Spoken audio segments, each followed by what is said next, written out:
ಓಂ ಶ್ರೀ ಗುರುಭ್ಯೋ ನಮಃ. ಓಂ ಸಾಯಿ ಈಶ್ವರಾಯ ಮಹೇ ಸತ್ಯದೇವಾಗಿದೆ ಮಹೇ ತನ್ನ ಸರ್ವಪ್ರೋಚೋದಯತ ಶ್ರೀ ಸಾಯಿ ಸದ್ಗುರುಭ್ಯೋ ನಮಃ.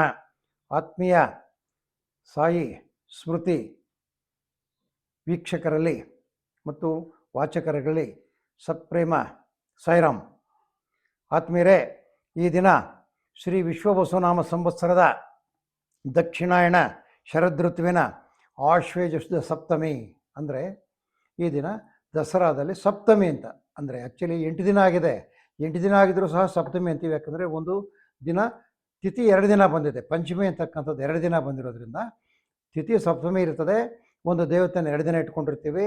ಸಪ್ತಮಿಗೆ ಬರ್ತಕ್ಕಂಥ ಯಾವ ದೇವರು ಬರಬೇಕು ಅದು ಈ ದಿನ ಬರ್ತದೆ ಅಂದಾಗ 29/9/2025 ಆದ್ಮೇಲೆ ವಾರ ಬಂದು ಸೋಮವಾರ, ತಿಥಿ ಬಂದು ಸಪ್ತಮಿ, ಹಗಲು 11:44 ಇರ್ತದೆ.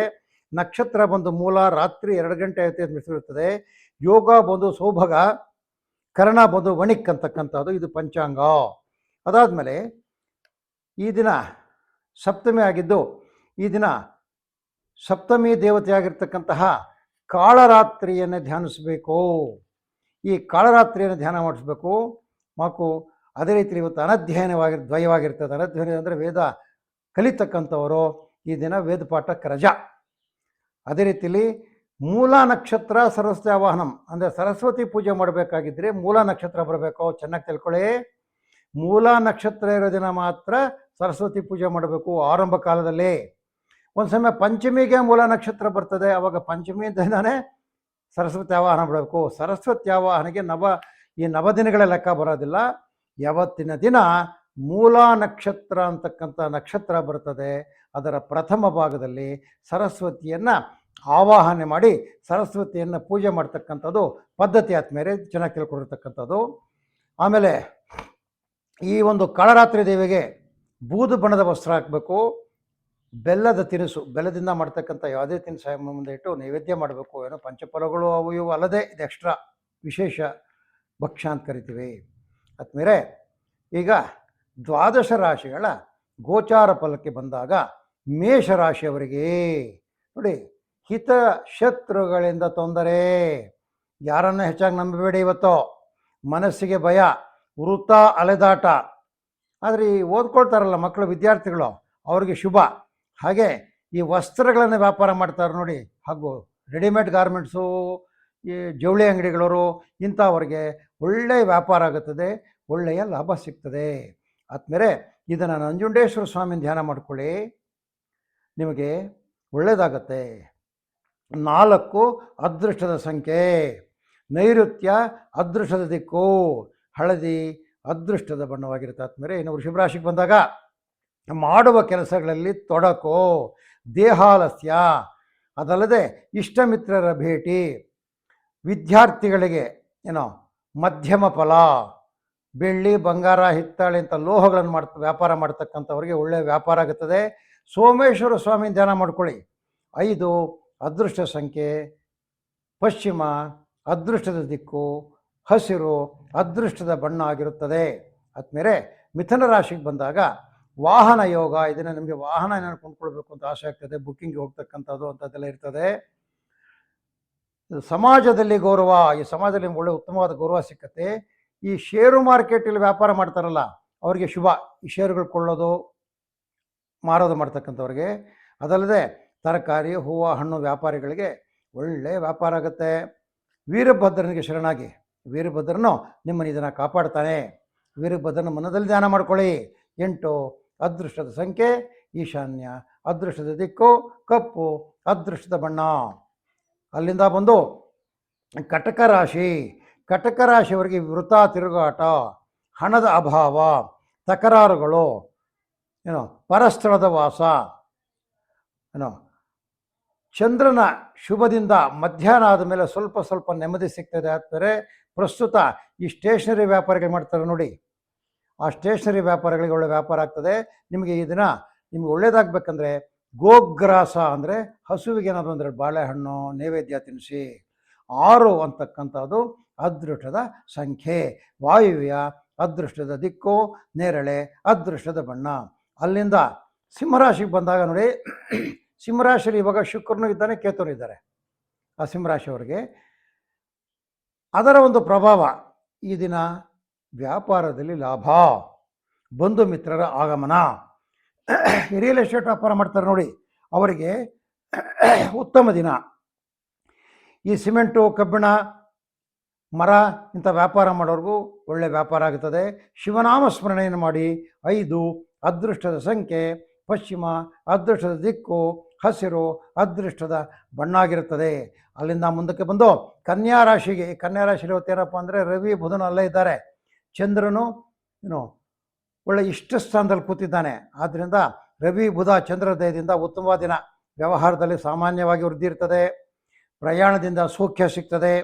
ವಿದ್ಯಾರ್ಥಿಗಳಿಗೆ ಶುಭ ದಿನ.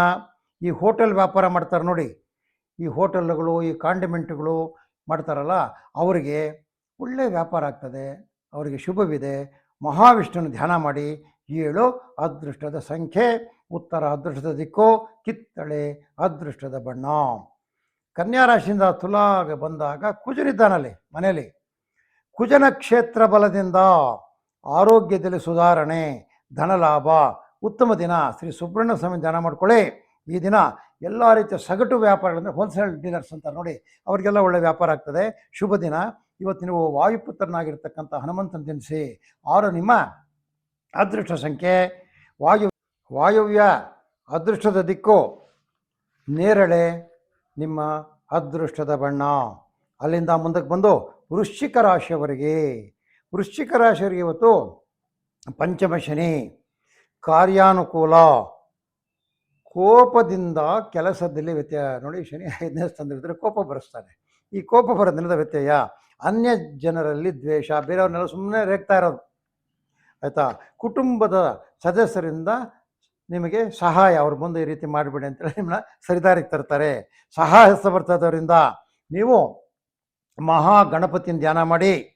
ಅದೇ ರೀತಿಯಲ್ಲಿ ಈ ದಿನ ಹೂವು ಮಾರ್ತಕ್ಕಂಥವರು ಹಾಗೂ ರೈತರು, ಹೂವು ಮಾರೋ ರೈತರಿಗೂ ಒಳ್ಳೆ ವ್ಯಾಪಾರ ಮತ್ತು ಹೂವು ಮಾರ್ತಕ್ಕಂಥ ವ್ಯಾಪಾರಿಗಳಿಗೂ ಶುಭ ಇದೆ. ಆದ್ಮೇಲೆ 3 ಅದೃಷ್ಟದ ಸಂಖ್ಯೆ ದಕ್ಷಿಣ, ಅದೃಷ್ಟದ ದಿಕ್ಕು ನೀಲಿ, ಅದೃಷ್ಟದ ಬಣ್ಣ ಆಗಿರುತ್ತೆ. ಮುಂದಕ್ಕೆ ಬಂದಾಗ ಧನುರಾಶಿ. ಈ ಧನುರಾಶಿಯವರಿಗೆ ಪುಣ್ಯಕ್ಷೇತ್ರ ದರ್ಶನ, ಸುಖ ಭೋಜನ, ಕೃಷಿಯಲ್ಲಿ ಲಾಭ, ಎಲ್ಲ ಹಳೆಯ ಬಾಕಿಗಳು ವಸೂಲಿ ಆಗ್ತದೆ ಸ್ವಲ್ಪ ಮಟ್ಟಿಗೆ. ಕಾರ್ಯ ಸಾಧನೆ, ಗೃಹದಲ್ಲಿ ಶಾಂತಿ. ಈ ಸ್ವೀಟ್ಸು, ಬ್ರೆಡ್ಡು, ಈ ಕೂಲ್ ಡ್ರಿಂಕ್ಸು ಮಾಡ್ತಾರೆ ನೋಡಿ, ಎಳ್ನೀರು, ಇಂಥ ವ್ಯಾಪಾರಸ್ಥರಿಗೆ ಶುಭ. ನೀವೆಲ್ಲ ನಾಗರಾಜನ ಧ್ಯಾನ ಮಾಡಿ. 4 ಅದೃಷ್ಟದ ಸಂಖ್ಯೆ ನೈಋತ್ಯ, ಅದೃಷ್ಟದ ದಿಕ್ಕು ಅದೇ ರೀತಿಯಲ್ಲಿ ಹಳದಿ, ಅದೃಷ್ಟದ ಬಣ್ಣ ಆಗಿರ್ತದೆ. ಅದರ ನಂತರ ಬರ್ತಕ್ಕಂಥದ್ದು ಮಕರ ರಾಶಿ. ಮಕರ ರಾಶಿಯವರಿಗೆ ಶುಭ ದಿನ ಇವತ್ತು, ಭಾಳ ಒಳ್ಳೆಯ ದಿನ. ಮನಸ್ಸು ಆದರೆ ಚಂಚಲವಾಗಿರ್ತದೆ. ಮನಸ್ಸು ಕಾರ್ಯಗಳು ಸ್ವಲ್ಪ ನಿಧಾನಗತಿ, ಮಂದಚೇಷ್ಟೆ ಇರ್ತದೆ. ಯಾಕಂದರೆ 3ನೇ ಶನಿ ಇವತ್ತು ಪ್ರಬುದ್ಧವಾಗಿರ್ತಾನೆ, ಯಾಕಂದರೆ ಚಂದ್ರನ ದಯದಿಂದ.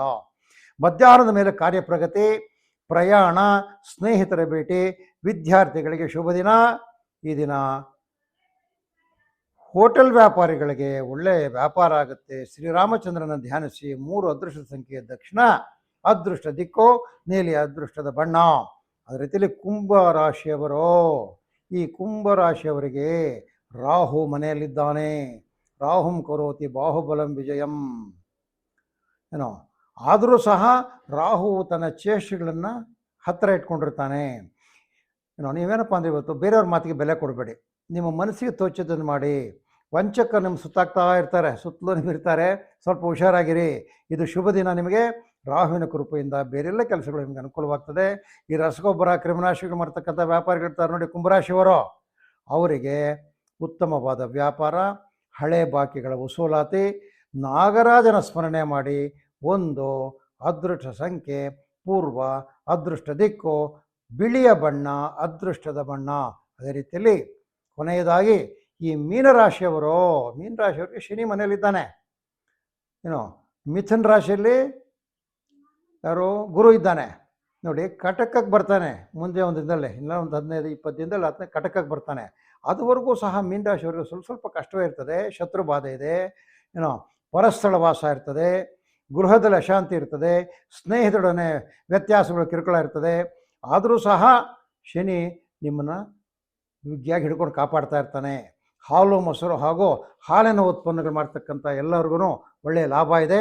ಅದೇ ರೀತಿಯಲ್ಲಿ 2 ನಿಮ್ಮ ಅದೃಷ್ಟದ ಸಂಖ್ಯೆ, ಆಗ್ನೇಯ ಅದೃಷ್ಟದ ದಿಕ್ಕು, ಕೆಂಪು ನಿಮ್ಮ ಅದೃಷ್ಟದ ಬಣ್ಣ ಆಗಿರುತ್ತೆ. ಇದು ಈ ದಿನದ ದ್ವಾದಶ ರಾಶಿಗಳ ಗೋಚಾರ ಫಲ. ಈ ದಿನ ಕಾಳರಾತ್ರಿ ದೇವತೆಯಿಂದ ಜೊತೆಗೆ ಈ ವಿದ್ಯಾದೇವತೆ ಆಗಿರ್ತಕ್ಕಂಥ ಸರಸ್ವತಿ ಇದ್ದಳಲ್ಲ, ಆಯಮ್ಮನ ದಯದಿಂದ ನಿಮಗೆಲ್ಲ ಒಳ್ಳೆಯದಾಗಲಿ.